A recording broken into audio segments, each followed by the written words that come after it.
Hey guys, my name is Gabby, welcome back to my channel, and today I'm going to be filming my July wrap-up. Oh, in the month of July, I managed to read 8 books, even though I had a fucking crazy hectic month, which is actually, I'm okay with it, I'm happy with it. I read more than I did last month, and I had a busier month this month, I'm happy with it. As I just said, in the month of July, I read a total of 8 books, which amounted to 2,696 pages. For numbers of genres, I read 2 thrillers, 2 romances, 2 contemporaries, 1 sci-fi, and 1 horror novel. In the number of ratings, I read 4 books that were 4 stars, 2 books that were 3 stars, 1 book that was a 2-star, and 1 book that was a 1-star. Got another 1-star added on for the year, so cool. And then male versus female authors, I read 3 male authors and 5 female authors. Let's just jump right into the wrap-up.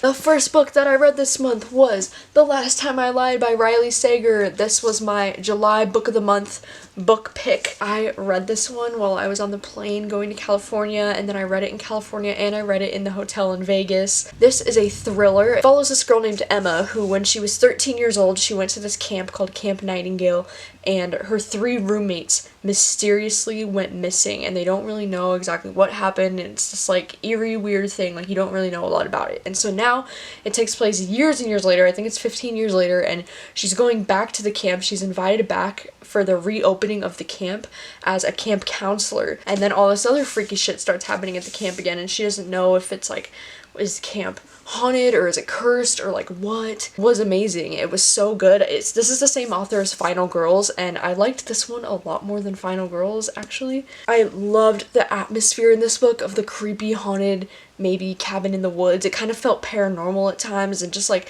it gave me this really eerie, weird feeling the whole time I was reading this. So like if you need a good book for Halloween time, like October, I highly recommend this one. I also love the way that this book studies female relationships and how teenage girl friendships can be really intense, and it kind of reminds me of the book Dangerous Girls in that sense, because this is focused a lot on the teenage girl relationships. I also loved the main theme of how they would play the game 2 truths and a lie, because that would always come back up, this like 2 truths and a lie, and they would say the lie that you tell says so much more about you than the 2 truths that you tell. God, the writing was so good. It was so creepy, and that ending, I didn't predict it. I was surprised. Yeah, this was just really fun to read. I ended up giving this one 4 out of 5 stars. I really enjoyed myself while I read this. It was fantastic. So the second book I read this month was The Cabin at the End of the World by Paul Tremblay, which I just received a hardback cover of this from Page Habit yesterday, and I was not expecting it, and I kind of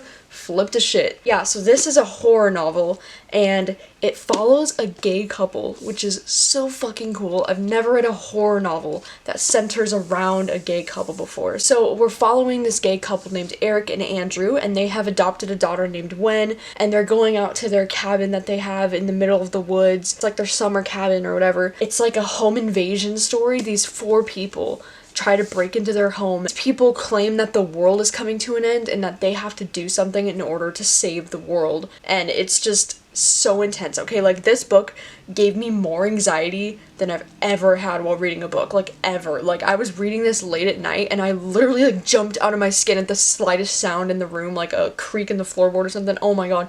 Like, I was holding my breath, and I was, like nearly shaking because of how intense this book is. Like, and I loved these characters. I loved Eric and Andrew and Wen. They were all so fleshed out, and this book is so beautifully written. Like, it's written really well, like, and in the flashbacks of these characters' lives, you just feel for them so much, and this whole like home invasion thing was giving me so much anxiety, and I felt so much in this book, and I wanted to cry and like scream and just like, oh my god. And I've never really heard of a home invasion story mixed with an apocalypse situation. Like, it was just so fascinating and so unique. Honestly, this book reminded me a lot of The Killing of a Sacred Deer. So if you've seen that movie and you know how fucking weird that movie is, then you can kind of understand how weird this book is. And the ending of this book simultaneously pisses me off, but also I can appreciate how like amazing it is. You know, I'm like so torn still over how I feel about the ending of this book, and so that's the only reason why I ended up giving this a 4 out of 5 stars instead of a 5. But the more I like reflect on this, the more I want to give it a 5 star, because I just loved it so much, and I keep thinking about it. I've been thinking about it all month. Oh my god, this book left such an impression on me, so I'm thinking maybe this deserves more of a 5-star from me, but god, this book was so good. It was so intense. I was like a mess while I was reading this because of how like, ugh. The third book I read this month was The Proposal by Jasmine Gulliory. This was an ARC provided to me by Berkeley, and this book comes out September 4th, so thank you, Berkeley. Follows this girl named Nicole, and she's at Dodger Stadium with her boyfriend of 5 months when he decides to propose to her at Dodger Stadium unexpectedly, and he spells her name wrong on the Megatron. He has to like deny him in front of thousands of people at Dodger Stadium, and it's this huge mess.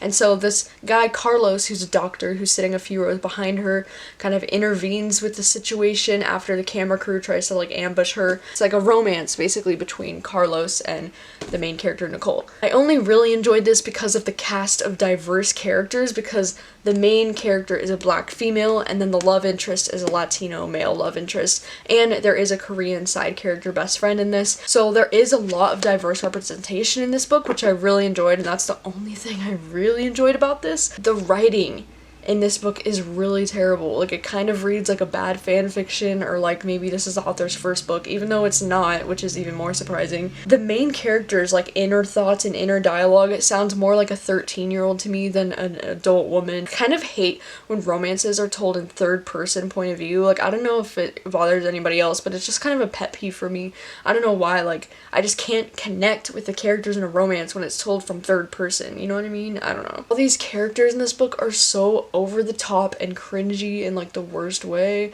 I just like, I wanted to love this. I took it with me to California and I read it in California and it was like mediocre. I ended up giving this one 2 out of 5 stars. I wasn't super impressed with it. I was pretty disappointed. Fourth book I read this month was The Astonishing Color of After by Emily X.R. Pan. This is a young adult contemporary story with some magical realism. It follows this young girl named Leigh whose mother commits suicide. Gorgeously written, and it's really heartbreaking because it deals very realistically with depression and suicide, and I can see this being very triggering for some people. She uses color throughout the whole book to describe the way she feels and to describe her emotions, and I think it's so unique and beautiful, and it makes the writing so lyrical and visual and just like amazing. And I think this book personally hits a little close to home for me because my mom has also always struggled with depression, so just trying to imagine the situations that Leigh has been put through in this book were really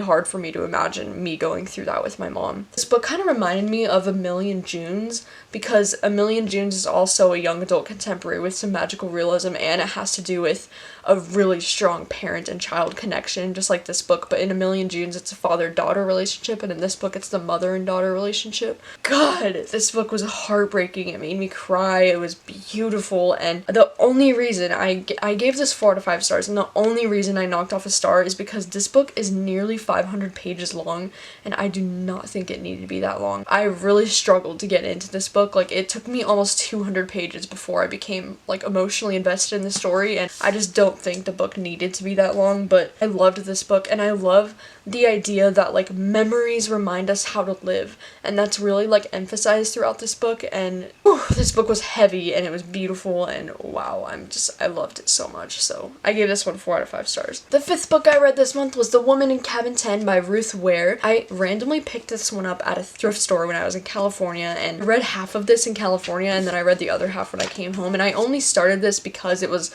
one of the only books I had available with me in California. It's pretty standard for a thriller. It's like an unreliable narrator, and it follows this girl who goes on this boat as a journalist, and she thinks that she sees a woman getting thrown overboard, but she doesn't know because she's an alcoholic and she mixes drugs with her alcohol sometimes, and she's kind of like, it's kind of like The Girl on the Train but on a boat. Yeah, I'm just kind of tired of the trope in, you know, these thrillers where the main character is unreliable because she's an alcoholic. It started off promising enough because I really liked that home invasion scene in the beginning. It was really terrifying and creepy, but as soon as she got on the boat, it started to get so boring for me, and I think the ending was really lame, and this is just another Ruth Ware book that I'm not super impressed with, so I ended up giving this one 3 out of 5 stars. The sixth book that I read this month was The Line Below by Allie Dean, and thank you so much to the author for sending me a copy of this book book for review. This is a new adult sports romance that follows these Olympic athletes, and so she's a swimmer and he's a runner.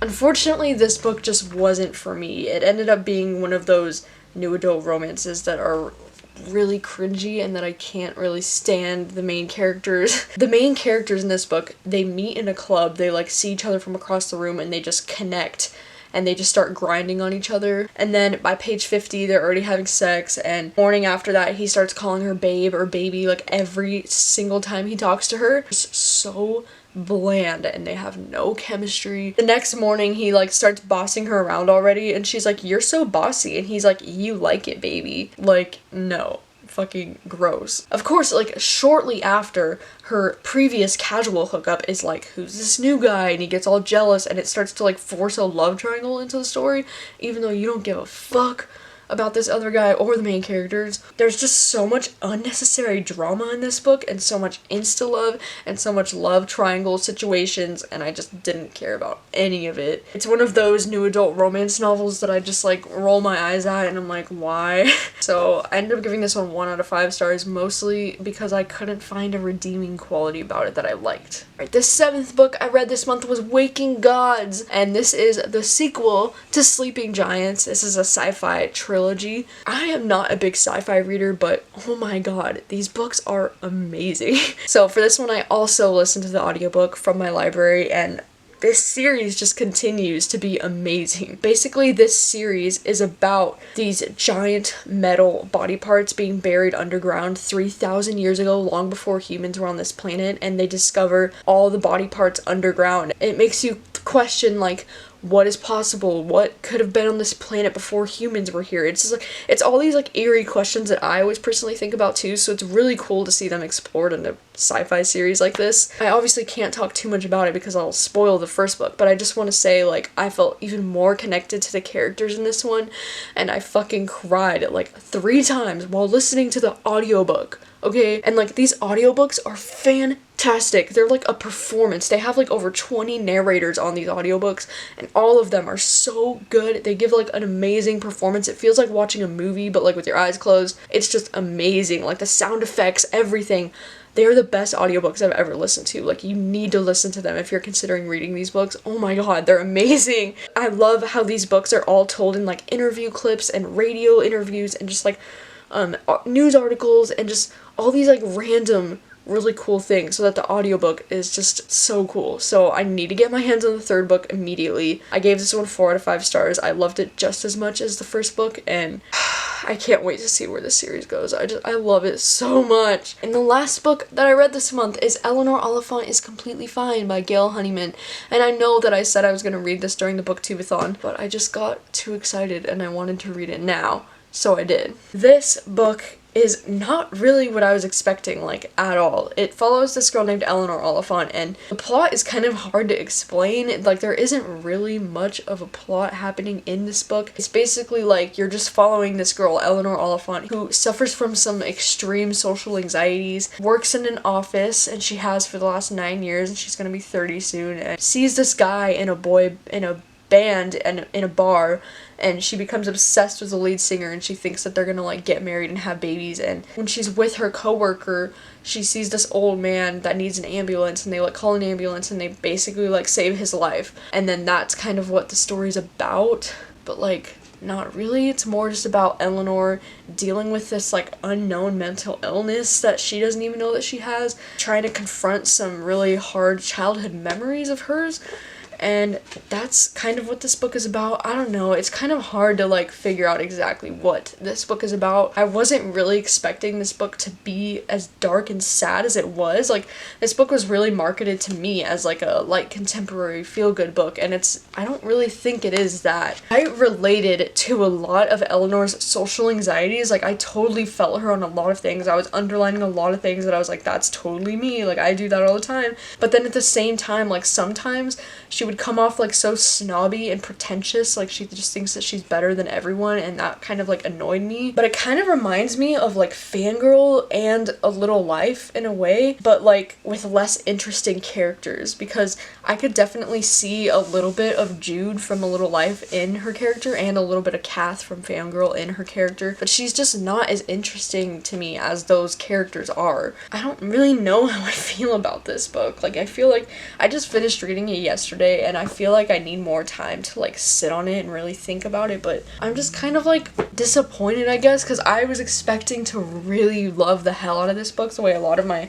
friends do, and it's a really sad story told in a lighthearted way. Yeah, it just feels so much longer because of the way how it's written, because there's very little dialogue in this book, and it's a lot of just paragraphs after paragraphs after paragraphs of her talking about situations or people that she doesn't understand, and I ended up giving it 3 out of 5 stars, and I'm still kind of like debating the rating because I need more time to sit on this book and think about how I feel about it, because I just finished it yesterday. It's still pretty fresh. It's not really something I think I'm gonna remember for a while. So those are all the books that I read in July. And yeah, I had a really great reading month. Like, it's hard for me to pick a favorite book from this month. If I had to pick a favorite, it would probably be The Cabin at the End of the World or The Astonishing Color of After. I don't know, I really loved these books. Really loved The Last Time I Lied. Like, this is one of the best thrillers that I've read in a while. I like screamed when I got this in the mail yesterday. I was so fucking excited.